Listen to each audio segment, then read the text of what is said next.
Vikramshila IAS coaching institute 14 बीघा ऋषिकेश। भारतीय इतिहास कर रहे थे हम लोग, उसमें भी प्राचीन इतिहास कर रहे थे। इंडस वैली सिविलाइजेशन, हड़प्पा सभ्यता के बारे में बता रहा था, सिंधु सभ्यता के बारे में बता रहा था। ठीक है, उसी क्रम में आगे बढ़ रहे हैं। काफी कुछ बता चुका हूं, लेकिन फिर भी बुक के हिसाब से जो जो पॉइंट आएंगे तो वहां पे बताऊंगा कि क्वेश्चन बने हैं। जैसे मैंने पहले बताया था कि सबसे पहले एक बार क्वेश्चन यही बना कि हड़प्पा के टीले को सबसे पहले किसने देखा, तो चार्ल्स मेसन ने देखा। कब देखा ये भी याद करना पड़ता है, 1826 में देखा। कब देखा? सर्वप्रथम चार्ल्स मेसन ने 1826 में हड़प्पा नामक स्थल पर एक प्राचीन सभ्यता के अवशेष मिलने के प्रमाण की पुष्टि की थी, चार्ल्स मेसन।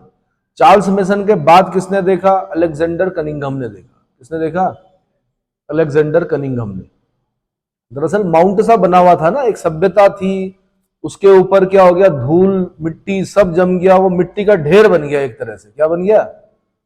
अब यहाँ पहाड़ों को मत खोद देना, ये पहाड़ अलग प्रक्रिया से बने हैं, लेकिन पूरा मैदानी भाग है, वहां पर एक माउंट बना हुआ माना। इसका मतलब उस माउंट को अगर खोदा जाए तो कुछ मिलेगा वहां से। हो सकता राजमहल हो सकता कोई सभ्यता हो। इस प्रकार अलेक्जेंडर कनिंघम ने भी देखा भाई कि यहाँ पर क्या है, कोई सभ्यता होनी चाहिए इसके नीचे। ठीक है, अंग्रेज थे वो, उनके अंदर जिज्ञासा होती है। क्या होती है? जिज्ञासा होती है, तो उन्होंने जिज्ञासा बस खोजा उसको। 1856 में कराची से लाहौर रेल लाइन पर प्राचीन सभ्यता के साक्ष्य होने के प्रमाण जेम्स विलियम और वर्टन बंधु द्वारा दिए गए। जब रेल लाइनें बिछाई जा रही थी तो पकाई हुई मिट्टी की ईंटें मिली वहां पर। क्या मिली? कुछ मतलब स्ट्रक्चर मिले, उन्होंने भी वो यूज किया, डाल दिया। मतलब रेलवे में जैसे गारा वारा जो डालते हैं उसमें यूज किया उन्होंने उनका काम, और फिर उस चीज को वहीं पर दबा दिया। लेकिन लिखते थे ये लोग, जेम्स विलियम और वर्टन बंधुओं ने कहा कि जब कराची से लाहौर रेल लाइन बिछाई जा रही थी 1856 के आसपास, डलहौजी का काल था। किसका? डलहौजी का काल था ना। डलहौजी के समय में, तो उस समय क्या हुआ कि प्राचीन सभ्यता के कुछ साक्ष्य मिले, उन्होंने अपनी डायरी में लिखा इसको। किसने? जेम्स विलियम और वर्टन बंधुओं ने। ठीक है, इस सभ्यता के साधारणतः तीन नामों का प्रयोग होता है। सिंधु सभ्यता, मैंने बता दिया क्यों बोलते हैं, सिंधु घाटी की सभ्यता या हड़प्पा सभ्यता, इनमें से प्रत्येक शब्द की पृष्ठभूमि है। प्रारंभ में पश्चिमी पंजाब के हड़प्पा और तत्पश्चात मोहनजोदड़ो की खोज हुई। यह सोचा गया कि सभ्यता अनिवार्यतः सिंधु घाटी तक ही सीमित है, इसलिए इसको बोला गया सिंधु घाटी सभ्यता। ठीक है, सिंधु घाटी की सभ्यता। हड़प्पा या सिंधु संस्कृति का उदय ताम्र पाषाणिक पृष्ठभूमि पर भारतीय उपमहाद्वीप के पश्चिमोत्तर भाग में हुआ।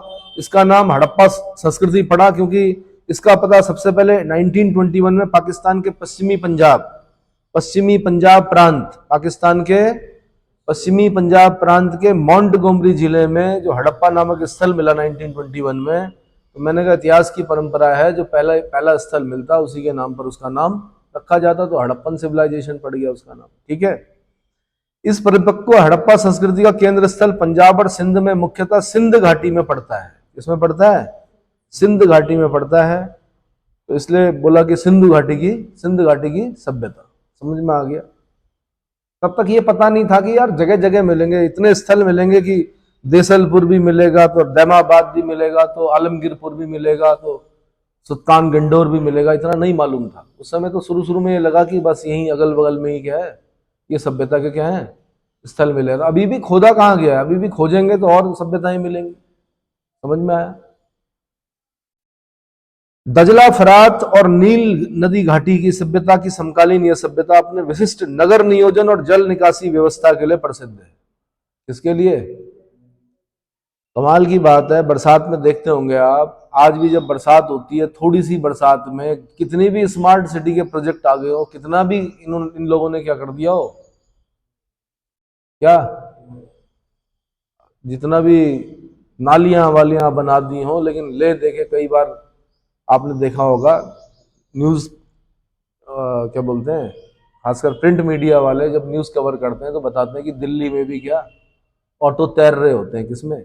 दिल्ली में क्या, किसी भी शहर में देखते होंगे आप, अपने ऋषिकेश में भी देखते होंगे, इतना ढाल होने के बावजूद भी गलियों में क्या है, पानी भर जाता है कई बार। लेकिन उस जमाने में जल निकासी व्यवस्था गजब की थी। क्या थी? ये विशेषता है इंडस वैली सिविलाइजेशन की। दूसरा, नगर नियोजन। आप देखते होंगे कि अभी भी प्राधिकरण को करना पड़ रहा है काम। क्या? अगर प्राधिकरण ना हो आप तो क्या कर दें, एक एक की खिड़की के सामने अपनी खिड़की खोल दें, दरवाजे के सामने दरवाजा खोल दें, एक दूसरी मंजिल पर चढ़ जाए दूसरे के मकान पर। वो तो प्राधिकरण है जो आपको बता रहा है कि भैया नक्शा पास कराना पड़ेगा। और जहां नक्शे पास नहीं होते हैं वहां देखे होंगे आपने कि पहले ट्रक जाता है, फिर कार जाती है, फिर स्कूटी जाती है, फिर आदमी जाने के लिए जगह ही नहीं होती, ऐसा लगता है पैरासूट से आते होंगे ये लोग। जहाँ पे नगर नियोजन नहीं होता है, ऐसी तो बन रहा है अभी भी। हम बोल रहे हैं हम सिविलाइज्ड है, काहे के सिविलाइज्ड भाई? उस जमाने के लोगों को देखो, नगर नियोजन गजब का, बिल्कुल 90 डिग्री के एंगल पर सड़कें हैं, उसके अगल बगल क्या है, मकान बने हुए हैं। मकान भी इतने गजब के बने हुए हैं कि हवादार, बिल्कुल एसी वेसी यूज नहीं होता था उस समय। हवा जाने का उनको पता है कि किस तरफ से धूप आनी है, किस तरफ से हवा आनी है, ठीक है। दूसरा, उनको पता है कि यार हमें मुख्य सड़क की तरफ दरवाजे नहीं खोलने, हर कोई झांकेगा। उन्होंने गलियों की तरफ दरवाजे खिड़की खोल रखे हैं। कुछ नगर अपवाद हैं, वो क्वेश्चन बनते हैं कि मुख्य सड़क की तरफ किसके दरवाजे खुले हुए हैं। समझ में आया? लेकिन अधिकतर देखा गया कि इतने समझदार थे, उन्हें पता था कि यार अगर मेन सड़क की तरफ क्या होगा, दरवाजा होगा, तो हर कोई क्या करेगा, घर के अंदर झांकेगा, है ना। पीपिंग टॉम एक वर्ड यूज होता है ना, पीपिंग टॉम, ताक झांक करने वाले, पता है? नहीं पता है, ढूंढिए पीपिंग टॉम, सीडीएस जो देने वाले हैं, ठीक है। ऐसे ही 1921 में, तो दो चीजें याद कर ली आपने, नगर नियोजन और जल निकासी व्यवस्था। नगर नियोजन और जल निकासी व्यवस्था। ऐसे सन 1921 में भारतीय पुरातत्व सर्वेक्षण विभाग के महानिदेशक सर जॉन मार्शल के नेतृत्व में सर राय बहादुर दयाराम साहनी ने पंजाब, जो कि पाकिस्तान में पड़ता है, पश्चिमी पंजाब के मोंटगोमरी जिले में रावी नदी के बाएं तट पर हड़प्पा का अन्वेषण किया। रावी नदी के बाएं तट पर हड़प्पा का अन्वेषण किया। मिला पीपिंग टॉम क्या होता है? ताक झांक करने वाले होते हैं, कुछ बीमारी, मानसिक रोगी होते हैं, है ना। तो मोंटगोमरी जिले के रावी नदी के बाएं तट पर हड़प्पा का अन्वेषण किसने किया? सर जॉन मार्शल के नेतृत्व में। और सर जॉन मार्शल का डेजिग्नेशन क्या था? वो 1921 में भारतीय पुरातत्व सर्वेक्षण विभाग, भारतीय पुरातत्व आर्कियोलॉजिकल पुरातत्व सर्वेक्षण विभाग के क्या थे? महानिदेशक थे। आपको पता होगा करजन के समय में, ठीक है, बंगाल विभाजन हुआ, लेकिन करजन के समय में कुछ अच्छी चीजें भी हुई। प्राचीन स्मारकों को क्या करने के लिए, संरक्षण करने के लिए उसने क्या किया? निर्माण कराया संस्थाओं का। तो वही भारतीय पुरातत्व सर्वेक्षण विभाग के महानिदेशक सर जॉन मार्शल के निर्देशन में दयाराम साहनी, राय बहादुर बोलते थे इनको, राय बहादुर सर दयाराम साहनी, ठीक है, इन्होंने खोजा। सर जॉन मार्शल ने सर्वप्रथम इसे सिंधु सभ्यता का नाम दिया। ये भी क्वेश्चन पूछे उत्तर प्रदेश पीसीएस वालों ने कि सिंधु सभ्यता नाम किसने दिया? आंसर सर जॉन मार्शल ने दिया। इस सभ्यता के अब तक 2000 से अधिक स्थल प्रकाश में आ चुके हैं। तो आप भाग्यशाली हो कि 2000 स्थल नहीं पढ़ने हैं, कुछ खास खास जो मैंने बताया उतना ही पढ़ लो, उतने में काम चल जाता है। विभाजन से पूर्व उत्खनित अधिकांश स्थल विभाजन के उपरांत 1947 पाकिस्तान में चले गए। अपवाद स्वरूप 2 स्थल कोटला निहंग खां रोपड़, कोटला निहंग खां रोपड़ सतलज नदी के तट पर, और रंगपुर भादर या मादर नदी के तट पर, जो कि काठियावाड़ में पड़ता है, भारतीय सीमा क्षेत्र में शेष बचे। क्या बचे? जब विभाजन हुआ तो सारे स्थल कहां चले गए? पाकिस्तान में चले गए। 2 ही जगह बच गई हमारे यहाँ, एक कोटला निहंग खां रोपड़ सतलज नदी के तट पर, दूसरा रंगपुर जहां से धान की भूसी मिली, मादर नदी के तट पर, काठियावाड़ में, भारतीय सीमा क्षेत्र में बचे हुए रहे। बाद में खोजे गए, फिर और भी स्थल खोजे गए, लेकिन मैंने कहा उस समय 2 ही स्थल वहां पर थे। अब भाई काल निर्धारण, तो काल निर्धारण में मैं बता दूं कि सबने अपना अलग अलग बोला। सर जॉन मार्शल का थोड़ा सा इंपॉर्टेंट हो जाता है, उन्होंने कहा कि 3250 ईसा पूर्व से 2750 ईसा पूर्व, कितना? 3250 ईसा पूर्व से 2750 ईसा पूर्व। बाकी किसी का पढ़ने की आवश्यकता नहीं है, भगवान ना करे किसी का पूछे हो। वैसे तो आर्नेस्ट मैके ने अलग बताया, माधव स्वरूप वत्स ने अलग बताया, सीजे गैड ने अलग बताया, मार्टिमर विलर का थोड़ा याद कर लीजिए, 2500 से 1500 ईसा पूर्व बताया उन्होंने। कितना? 2500 से 1500 ईसा पूर्व बताया। बाकी फेयर सर्विस ने बताया, लेकिन उन सबको याद करने की जरूरत नहीं है। एक सर जॉन मार्शल का 3250 से 2750, एक मार्टिमर विलर का 2500 से 1500, लेकिन सबसे ज्यादा जो आपने याद करना वो करना कार्बन डेटिंग। क्या कार्बन डेटिंग यानी C14 से जब आप क्या करते हो विश्लेषण जो पद्धति है, नवीन विश्लेषण पद्धति, उससे पता चला कि हड़प्पा सभ्यता की जो तिथि है वो 2500 ईसा पूर्व से 1750 ईसा पूर्व मानी गई है। कितनी? 2500 ईसा पूर्व से 1750 ईसा पूर्व मानी गई है, जो सर्वाधिक मान्य है। तो जो सर्वाधिक मान्य है उसको याद करो, 2500 से 1750 ईसा पूर्व। ठीक है, बाद में वेदों का समय आएगा 1500 ईसा पूर्व से 1000 ईसा पूर्व। 1500 से ईसा पूर्व से 1000 ईसा पूर्व जो है वैदिक काल का समय, वेदों का मतलब जो संकलन किया गया वो उस समय किया गया। इतना समझ में आ गया भाई? तो नवीन आंकड़े जो बताते हैं वो ये बोलते हैं कि ये सभ्यता 400-500 वर्षों तक विद्यमान रही। 2200 ईसा पूर्व से 2000 ईसा पूर्व के मध्य ये अपने परिपक्व अवस्था में थी। परिपक्व स्थिति आती है भाई सब चीजों की, पहले गांव होता है, फिर वो छोटा कस्बा बनता है, फिर वो नगर बनता है, फिर वो महानगर बनता है।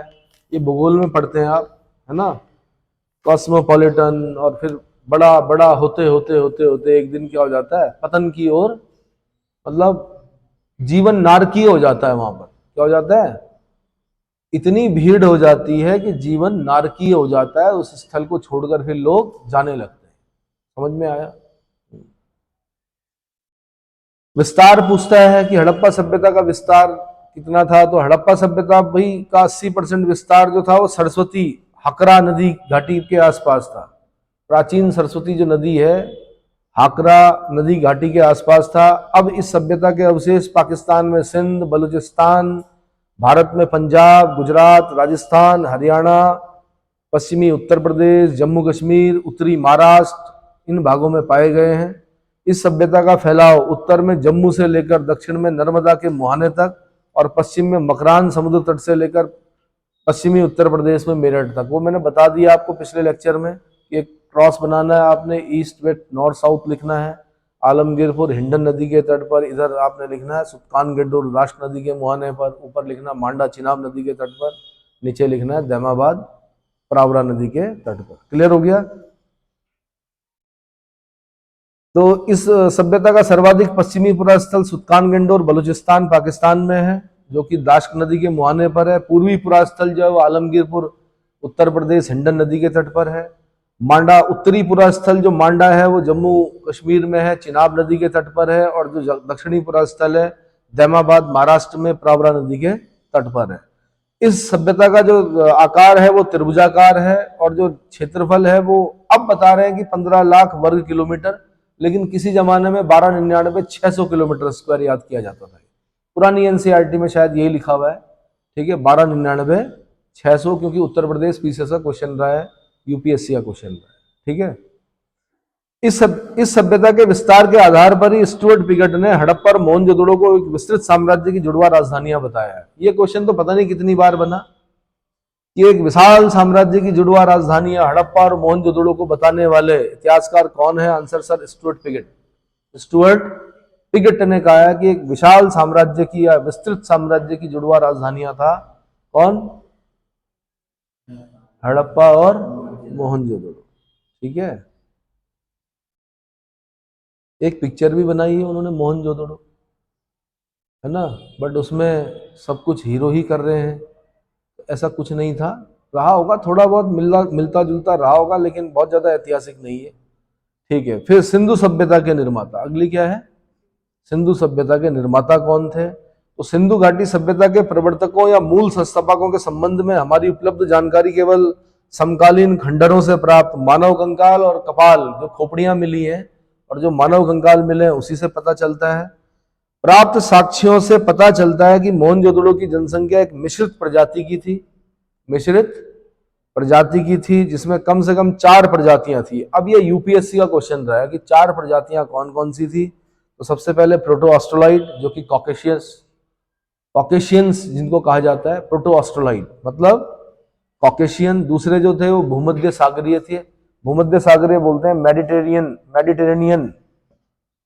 भूमध्य सागरीय मतलब मेडिटेरेनियन सी को भूमध्य सागर बोलते हैं, तो भूमध्य सागरीय। तीसरी जो प्रजाति थी वो अल्पाइन थी और चौथी जो प्रजाति थी वो मंगोलाइड थी। क्या थी, मंगोलियन या मंगोलाइट, है ना।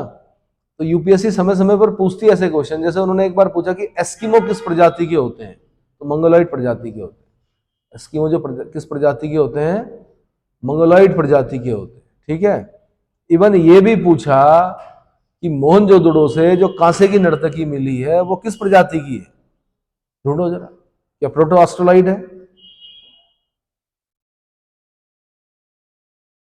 आमतौर पर यही धारणा है कि मोहनजोदड़ो के लोग मुख्यतः भूमध्य सागरीय प्रजाति के थे। किस प्रजाति के, लेकिन जो कांसे की नर्तकी है वो किस प्रजाति की है, ढूंढो तो। कांसे की नर्तकी, ब्रॉन्ज स्टेचू, डांसिंग गर्ल,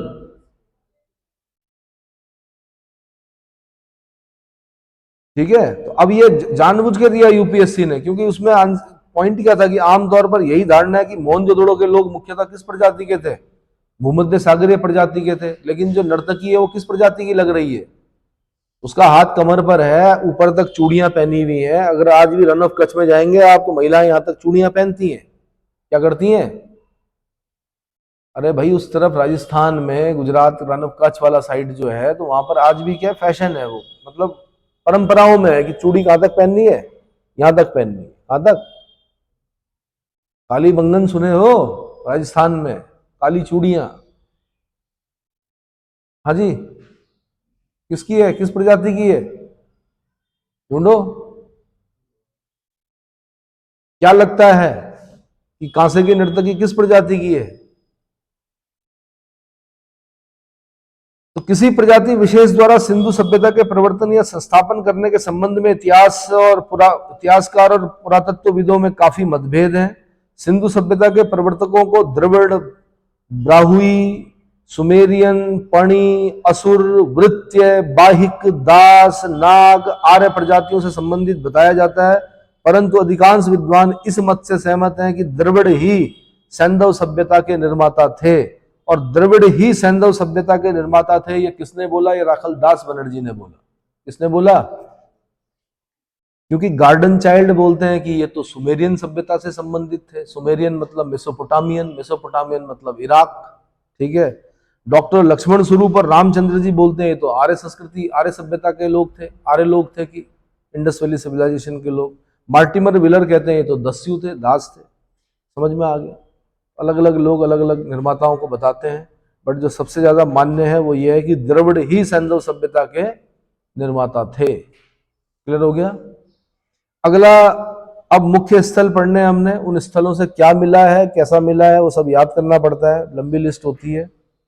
तो सिंधु घाटी सभ्यता के जिन नगरों की खुदाई की गई उसमें 3 वर्गों में वर्गीकृत किया जा सकता है। एक होता है केंद्रीय नगर, एक होता है तटीय नगर या पत्तन, और तीसरा होता है अन्य नगर या कस्बे। क्या, किस चीज में, पहले हम केंद्रीय नगर पढ़ेंगे, क्या पढ़ेंगे, केंद्रीय नगर पढ़ेंगे, फिर हम तटीय नगर या पत्तन पढ़ेंगे, जैसे लोथल आएगा इसमें, फिर हम अन्य नगर और कस्बे पढ़ेंगे, पर सबसे पहले केंद्रीय नगर। सिंधु सभ्यता के 3 केंद्रीय नगर, हड़प्पा, मोहनजोदड़ो, धौलावीरा, ये समकालीन सबसे बड़ी बस्तियां हैं। क्या है, यहाँ से बड़ी बस्तियों के साक्ष्य मिले हैं।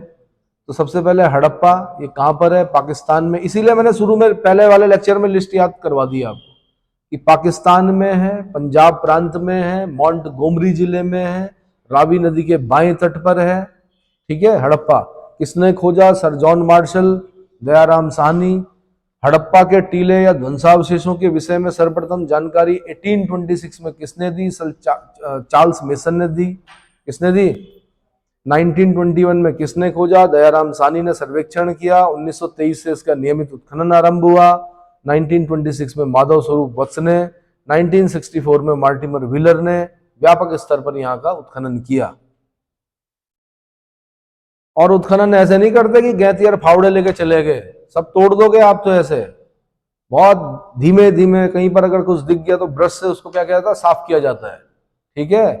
अब कोई चीज मिल गई, माना तत्कालीन समय का अगर धान के अवशेष मिल गए, तो धान कौन सा धान होगा, अभी तक मिट्टी बन चुका होगा, लेकिन उसका आकार जो होगा वो वैसा होगा, कैसा, कपड़ा कपड़ा जैसा थोड़े मिलेगा। कपड़ा जो मिलेगा बिल्कुल जैसे ही हाथ लगाओगे वो खत्म हो जाएगा, क्योंकि उसकी जो एज है वो क्या हो चुकी है, बहुत हजारों साल पुराना है। तो लेकिन उसको संभाल के रखना पड़ेगा, तो आपको सबूत देना पड़ेगा कि हाँ जी यहां से क्या सूती वस्त्र का एक क्या मिला है, उस्तरे पे लिपटा हुआ, उस्तरा मिला है एक सूती वस्त्र पर लिपटा हुआ। उस्तरा समझते हैं किस तरह? उस तरह है ना, दाढ़ी बनाने का, ठीक है, उस्तरा भी मिला है। बताओ उस समय नहीं होते थे वो सटासट वाला जो होता है ना दाढ़ी बनाने का, क्या होता है, हाँ जो भी है, ट्रिमर हो गया, वो ट्रिपल ब्लेड, उस समय नहीं, उस तरह से ही बनाया जाता था। चलो जी 1921 में बता दिया मैंने ये। फिर हड़प्पा से प्राप्त 2 टीलों में पूर्वी टीले को नगर टीला कहा गया। पूर्वी टीले को क्या बोला गया भाई? नगर टीला, तथा पश्चिमी टीले को दुर्ग टीले के नाम से संबोधित किया गया है।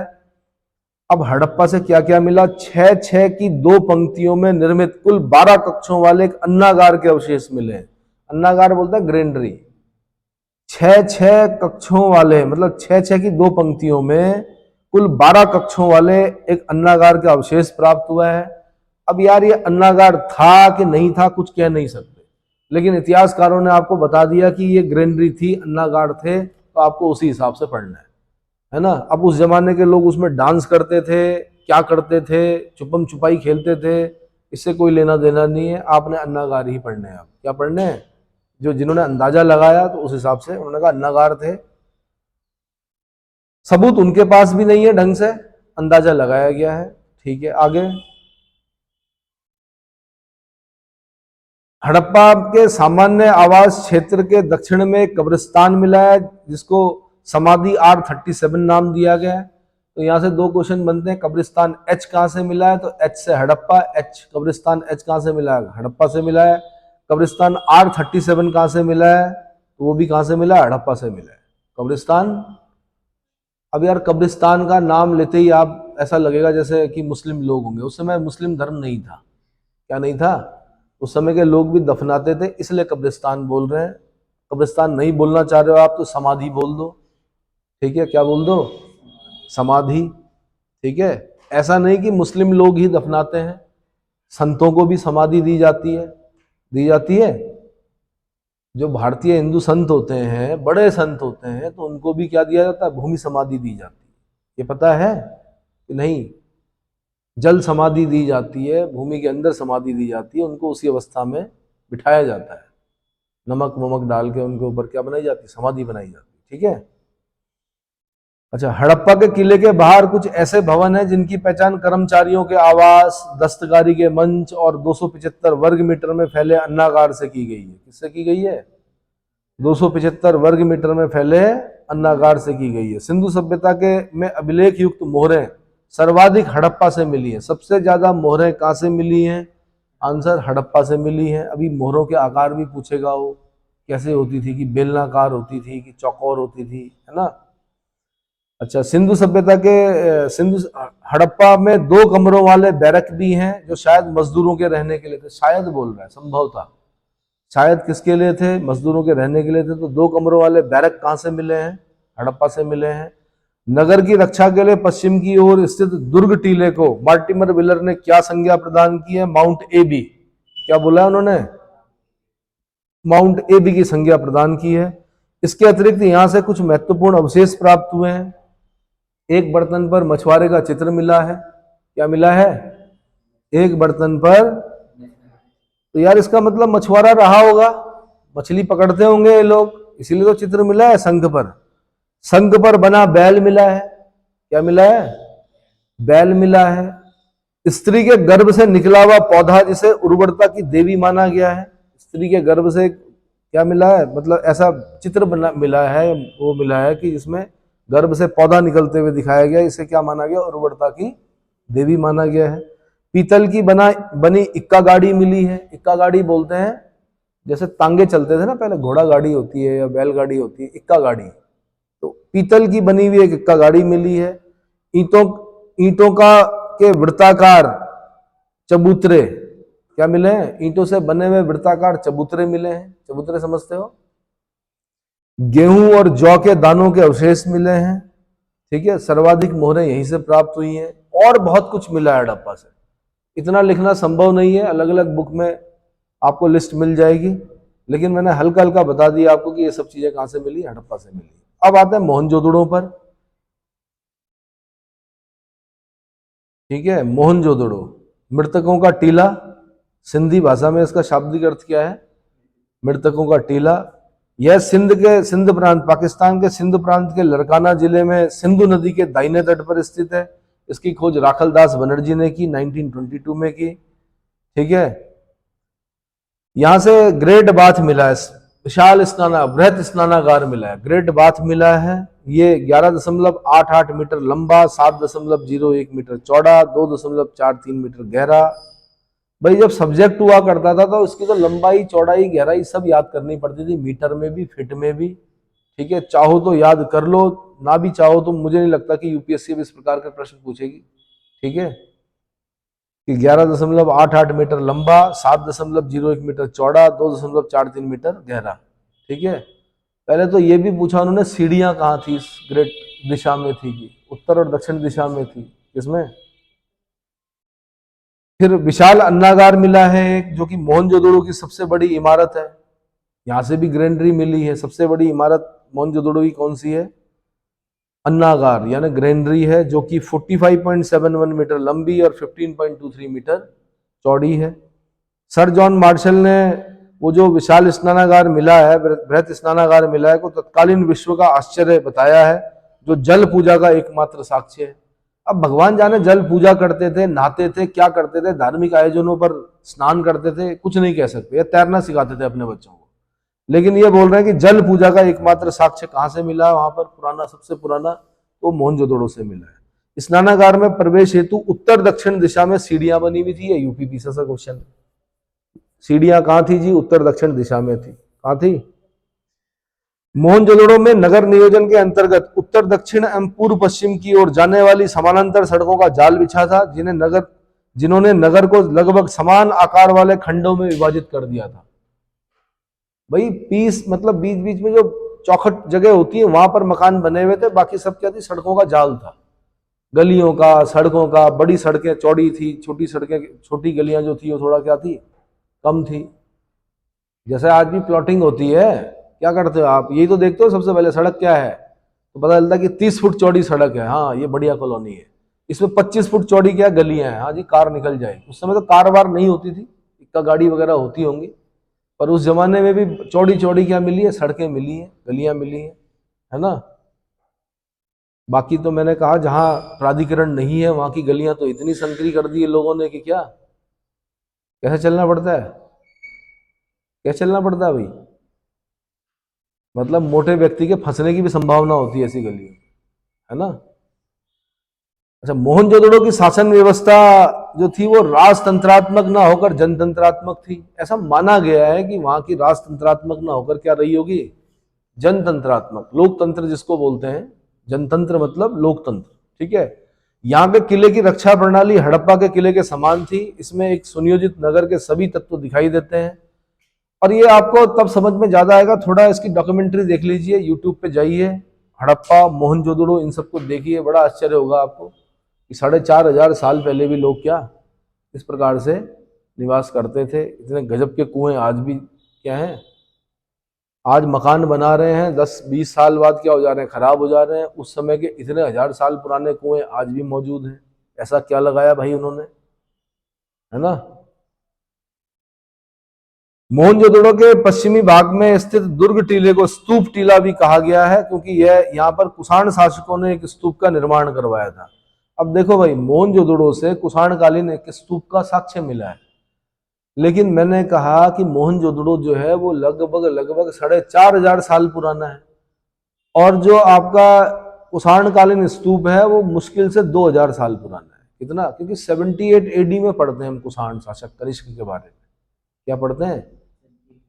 78 एडी के आसपास कनिष्क को देखते हैं ना, तो यानी जो कुषाण कालीन स्तूप है वो 2,000 साल यानी बहुत बाद में बनाया गया हो। कहां पर? मोहनजोदड़ो में। कहां पर भाई? पूछेगा कुषाण कालीन एक स्तूप कहां से प्राप्त हुआ है, तो मोहनजोदड़ो से प्राप्त हुआ है। मोहनजोदड़ो से और क्या प्राप्त हुआ है? महाविद्यालय भवन मिला है। अब विद्यालय था नहीं था इसमें हम कुछ नहीं कह सकते, लेकिन इतिहासकारों ने बताया कि महाविद्यालय भवन एक कांसे की नर्तकी मिली है, क्या मिली है? एक पुजारी का मूर्ति मिली है, पुजारी की मूर्ति या योगी की मूर्ति। एक मुद्रा पर पशुपति शिव की आकृति वाली मोहर मिली है, क्या मिली है?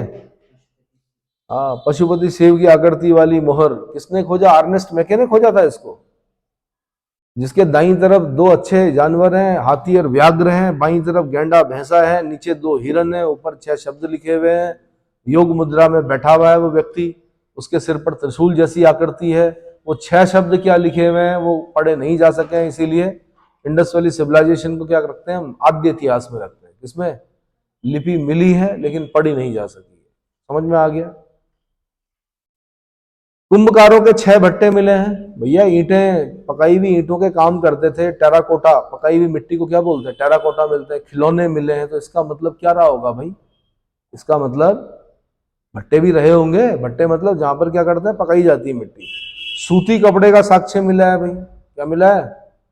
इसीलिए वैसे तो कपास उगा पहले से उगाई जा रही थी, लेकिन कपास उगाने का कपड़ा जो उगाने का जो वो है श्रेय दिया जाता है वो इंडस वैली सिविलाइजेशन के लोगों को दिया जाता है। इसीलिए कपास को सिंडन भी कहते हैं। क्या कहते हैं? सिंडन, सिंधु से बना है सिंडन। ठीक है। हाथी का कपाल खंड मिला है, गले हुए तांबे का ढेर मिला है, सीपी की बनी हुई एक पटरी मिली है, स्केल जो होता है वो मिला है सीपी का बना हुआ। ठीक है, स्केल मिला है। अंतिम स्तर पर बिखरे हुए कुएं से प्राप्त नरकंकाल मिले हैं, कुएं पर बिखरे हुए नरकंकाल मिले हैं। घोड़े के दांत वैसे राणा गुनई से मिले हैं, पर यहां पे भी बता रहे हैं कि घोड़े के दांत और गीली मिट्टी पर कपड़े का साक्ष्य मिला, छापा मिला है कपड़े का, एक गीली मिट्टी पर कपड़े का साक्ष्य मिला है। हर घर से कुएं के साक्ष्य प्राप्त हुए हैं। कहां से? मोहनजोदड़ो से। कहां से भाई? मोहनजोदड़ो से। और बहुत कुछ मिला है, इतना लिखना संभव नहीं है किताबों में भी। ठीक है। तीसरा स्थल आते हैं चन्हूदड़ो। मोहनजोदड़ो से 80 मील दक्षिण में स्थित इस स्थल की सर्वप्रथम खोज 1931 में किसने की? एम.जी. मजूमदार ने की। एम.जी. मजूमदार ने की। 1935 में इसका उत्खनन अर्नेस्ट मैके ने किया। किसने? अर्नेस्ट मैके ने किया। यह सैंधव संस्कृति के अतिरिक्त पराक हड़प्पा संस्कृति जैसे जिसे झूकर संस्कृति और झाकर संस्कृति भी कहते हैं कि अवशेष मिले हैं। अब फिर पूछेगा आपसे कि प्राक हड़प्पा संस्कृति, झूकर संस्कृति, झांगर संस्कृति के साक्ष्य कहां से मिले हैं? तब आपको बोलना पड़ेगा चन्हूदड़ो से मिले हैं। किसने खोजा जी? एम.जी. मजूमदार ने खोजा। कहाँ है जी? मोहनजोदड़ो से अगल बगल है, 80 मील दूर है। ठीक है। यहाँ के निवासी कुशल कारीगर थे। इसकी पुष्टि इस बात से की जाती है कि मनके, सीप, अस्थि और मुद्रा बनाने का प्रमुख केंद्र था। सीपी का कारखाना मिला है यहाँ से। मनके बनाने का कारखाना मतलब बहुत बड़ा नहीं मिला है, एक जगह पर ऐसा लगता है कि सीप और मनके का काम होता था, हड्डियों का काम होता था। यहां से प्राप्त अवशेषों में प्रमुख है अलंकृत हाथी। क्या? अलंकृत हाथी, खिलौना एवं कुत्ते द्वारा बिल्ली का पीछा करने के पश्चिम। ये यूपी पीसीएस वालों ने पूछा था कभी, बिल्ली के पीछे कुत्ता भाग रहा है, कुत्ते के पीछे हाथी भाग रहा है कि? ठीक है, मतलब 3 पद मिले हैं। पहले आगे बिल्ली भागी होगी शायद, हाथी तो भागा नहीं होगा। या हाथी भागा होगा पहले बिल्ली के पीछे कुत्ता। अब हाथी उसी समय भागा या बाद में आया, पर पद मिले हैं किसके? बिल्ली, कुत्ते और हाथी के पद कहां से मिले हैं? चन्हूदड़ो से मिले हैं। ठीक है। सौंदर्य प्रसाधनों में लिपस्टिक, गजब की बात भाई, उस जमाने 4500 साल पहले लिपस्टिक का यूज कर रही थी महिलाएं, चन्हूदड़ो से मिली है। कहां से मिली है? सौंदर्य प्रसाधन समझते हो ना, कॉस्मेटिक। एक बड़ी अजीब सी बात है कि वक्राकार ईंटें मिली हैं। कर्व, वक्राकार, वक्र बोलते हैं कर्व को, यानी वक्राकार ईंटें मिली हैं। और जगह ईंटें कैसी मिली? लंबाई चौड़ाई बिल्कुल मतलब एक अनुपात में मिली हैं, लेकिन यहां से वक्राकार ईंटें मिली हैं। चन्हूदड़ो में किसी दुर्ग का अस्तित्व नहीं मिला है, यहां से झूकर झांकर संस्कृति के अवशेष मिले हैं। क्या मिले हैं? झूकर झांकर संस्कृति के अवशेष मिले हैं। क्लियर हो गया? समय बताइए। ठीक है, इसके बाद मैं बताऊंगा लोथल, कालीबंगा आदि आदि।